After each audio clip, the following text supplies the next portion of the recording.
Hi అండి. అందరికీ నమస్కారం అండి. ఫ్రెండ్స్ మనకి ఇప్పుడిప్పుడే మరొక లేటెస్ట్ అప్డేట్ అయితే రావడం జరిగిందండి. అది కూడా 50 ఏళ్ళు దాటిన వారందరికీ మరో గుడ్ న్యూస్ అంటూ ఇప్పుడే మనకొక లేటెస్ట్ అప్డేట్ అయితే రావడం జరిగిందండి. అయితే ఇందుకు సంబంధించిన పూర్తి వివరాలైతే మన వీడియోలో తెలుసుకుందామండి. ఆ గుడ్ న్యూస్ ఏమిటి అనేది.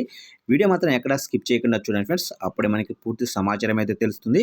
ఇక ముఖ్యంగా వీడియో నచ్చినట్లయితే లైక్ చేయండి ఫ్రెండ్స్. ఇక లేట్ చేయకుండా వివరాలు వెళ్ళిపోదాము.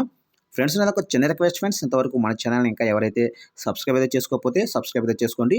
ఇలాంటి ముఖ్యమైన అప్డేట్స్ ఎప్పటికప్పుడు మీకు తెలియజేస్తూ ఉంటాను. ఇక లేట్ చేయకుండా టాపిక్‌లోకి వెళ్ళిపోదాం. ఇక్కడైతే చూడండి ఫ్రెండ్స్. 50 ఏళ్లకే బీసీలకు వృద్ధాప్య పెన్షన్ చంద్రబాబు. ఇక ఏపీ వైసీపీ మళ్ళీ అధికారంలోకి వస్తే వ్యాపారస్తులు కప్పం కట్టే దుస్థితి ఏర్పడుతుందని చంద్రబాబు విమర్శించారు. జగన్ గత ఎన్నికల్లో కోడికత్తి, ఇప్పుడు గులకరాయి డ్రామా ఆడుతున్నారు. ఇక వివేకాను ఎవరు చంపారు? రాయలసీమకు ఏమీ చేయని వైసీపీ నేతలకు ఎందుకు ఓట్లు వేయాలి?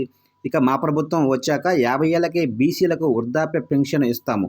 ఇక బీసీ, ఎస్సీ, ఎస్టీలను ఆర్థికంగా పైకి తీసుకొస్తాము. ఇక ముస్లింలకు అన్యాయం జరగనివ్వను అని చెప్పారు. చూశారు కంటే మొత్తం మీదుగా టీడీపీ అధినేత నారా చంద్రబాబు నాయుడు గారు ఎన్నికల ప్రచారంలో భాగంగా ఏదైతే 50 ఏళ్లకే బీసీలకు వృద్ధాప్య పెన్షన్ ఇస్తామని హామీ ఇచ్చారు. అలాగనే బీసీ, ఎస్సీ, ఎస్టీలను కూడా ఆర్థికంగా పైకి తీసుకొస్తామని చెబుతున్నారు.